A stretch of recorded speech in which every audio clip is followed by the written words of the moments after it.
Okay, guys, so we're going to be taking a look at this fight right here. This is from March 9, 2018, 1FC with Michelle Nicolini.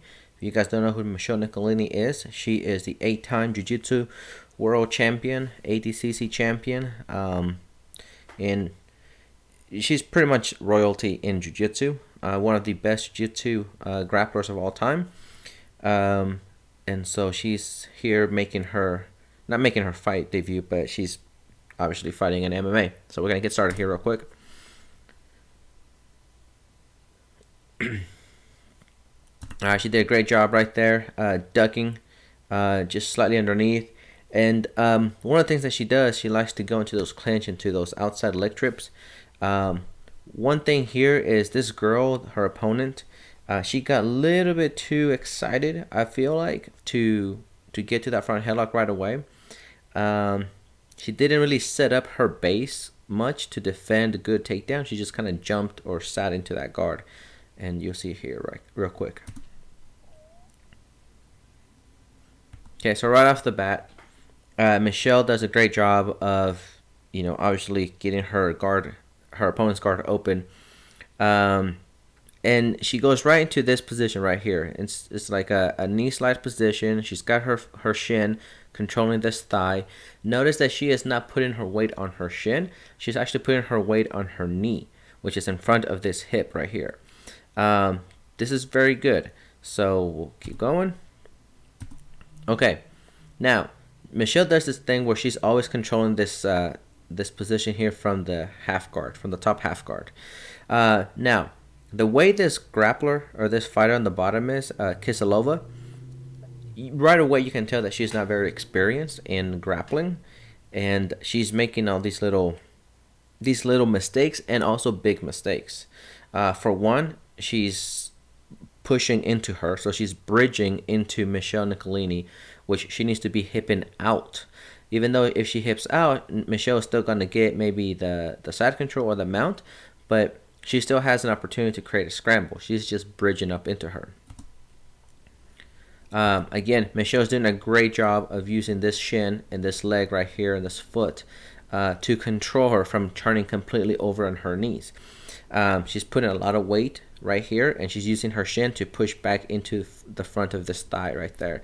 Once again, the person on the bottom, Kisilova, doing a very bad job of reacting to this position.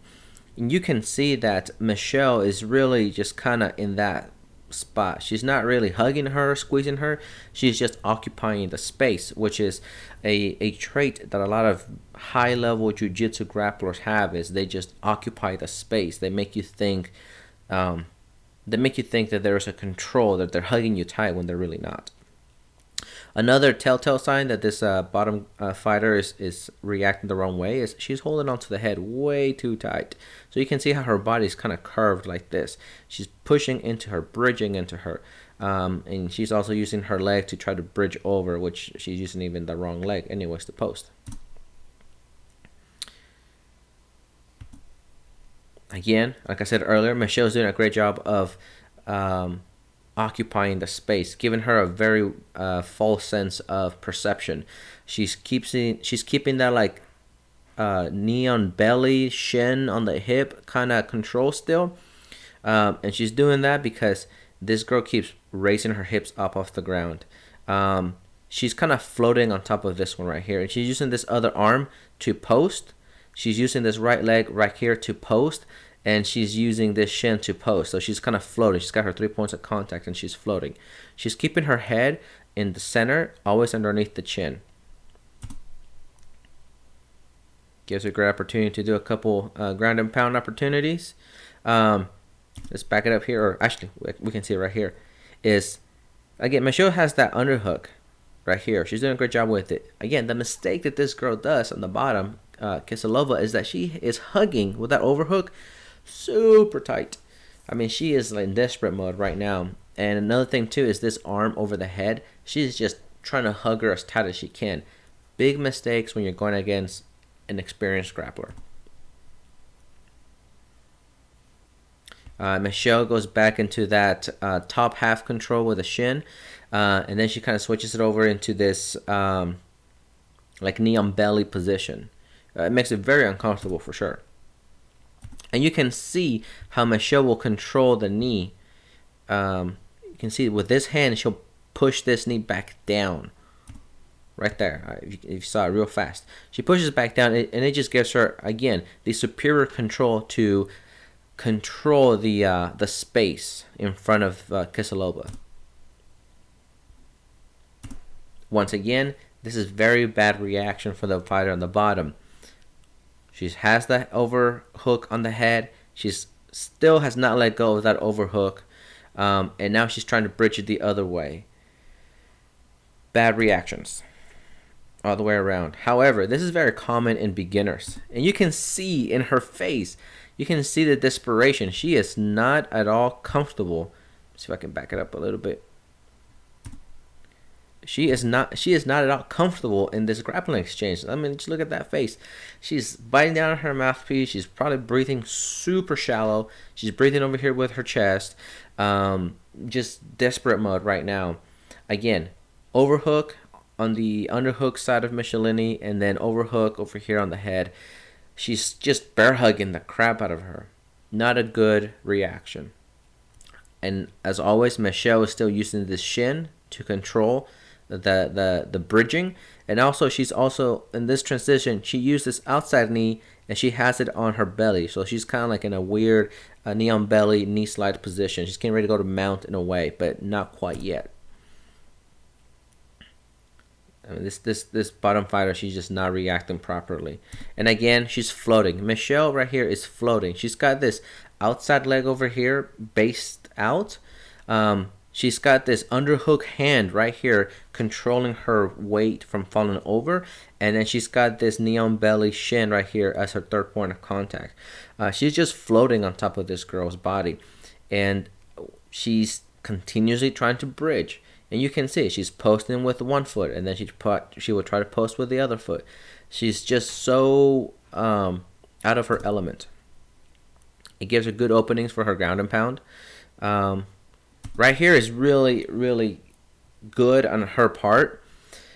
Mainly just because the bottom fighter continues to hold on to that overhook. So that gives Michelle this like modified underhook grip, because now this bottom fighter swam her arm in front instead of behind. Like she's trying to come up and get her like in a guillotine position. Not a good reaction. So, and people might say, well, why can't Michelle finish her with a head and arm choke? Well, she can't, because both of the elbows, both of the shoulders are inside Michelle's hug right here. But that doesn't matter. And you can see right now, this girl keeps reaching. She's trying to bring her elbow higher than Michelle's neck so that she can wrap around her head, around her neck. But not going to happen. Bad reactions all across. And so another thing here that's desperation. It's very very subtle, is she's got the overhook over Michelle, and now she's holding on to her rash guard and she's pulling it in desperate mode, trying to get Michelle to slide off of her, but that's not going to work. Again, she lets go of the overhook and she goes for that hook on top of the head with her arm stuck. Just bad reactions. Again, she has no business being on the ground with this world-class grappler, but it is MMA, so you sign up and you show up and you either win or you lose. Once again, she's just doing a great job. And again, here, see this girl, she's continues to hugging her neck with as hard as she can, which I'm sure is not pleasant, but Michelle's in no danger. She's floating. She's using her arms to base. She's using still that knee on belly shin position right here in her body, and the other leg she will use it to extend and frame, or come down to her knee and frame. She's just floating and taking up the space. Again, see how much I cannot stress enough just how bad the reaction is for the fighter on the bottom. Again, this is very typical that you see a lot in the beginning stages of jiu-jitsu practitioners. Like the Billy Badasses that walk in from the street thinking that they can beat up on anybody, and then you put them in this position and they go for this headlock. and they will turn their hips. They will go belly down, but their shoulders can't go belly down. They can't go flat. Just overall bad reactions. So if you really want to see a how not to react to grappling, this is the video you want to see from the fighter's point of view on the bottom.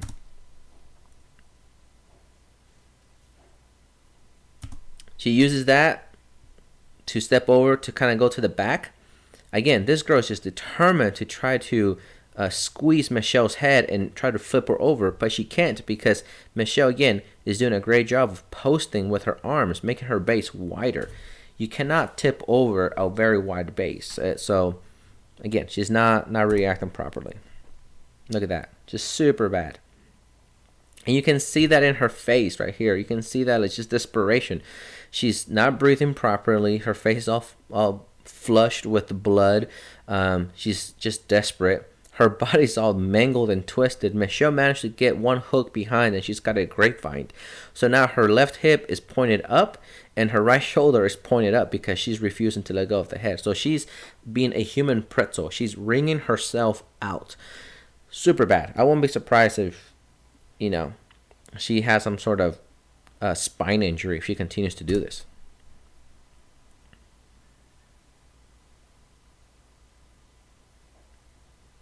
And so that now Michelle uses this opportunity to bring her shin in front of the bicep and bring the knee past it to pinch it, or to trap it, I should say. And she uses the ground and pound to open her up just right there in that position. She's just inching her way. And again, this girl is just bridging up. There is no way. You should never react like this. She's bridging up as high as she can. And just watch here. She is straining. This girl is straining so much with her bridging and still holding on that you will see this leg start to shake. You see that? You see that how it shaked a little bit? That's because she's straining so much up there that her muscles are starting to fatigue. So she's still in desperate mode. Again, she turns the wrong way. Michelle's just using that position. Again, she's very strong with her hug around her head, but you can only keep up. You can only keep that up for so long. And as you can see right now, she finally had to let it go. Her arms are probably worn out. She had no more energy, no more feeling probably in her arms from squeezing so tight. So she let it go, and she turned on her knees, and Michelle took the opportunity, got both hooks in, and she managed to get her hand underneath, as you can see right in there. So real quick, Michelle did a nice little setup here. So she goes with her left hand underneath, right there. And you can see her left hand sticking out right there. So she uses the left hand to set up the choke. She gets it underneath, or she gets it in front of her face, and she will use her left forearm to pry her up, and she will sneak her right hand underneath her left forearm. Just like that motion right there, to actually be able to get the proper choke. And this sucks for the girl on the bottom because her hands were flat underneath her belly. She was nowhere able to start defending that. She's turning. Look at that. She is trying to force herself to her back. There's no way. It's just a matter of time. And right here, she's going to go out, by the way. But she's still so desperate, and she's not going to tap. And you can see just how desperate she is and how miserable she is. Because if you take a look at this hand, just watch what it does. It tries to hold on to the rash guard before she passes out. And she's out already. Man. So if you want to see an example of how not to fight, this is it. Hope you enjoyed it.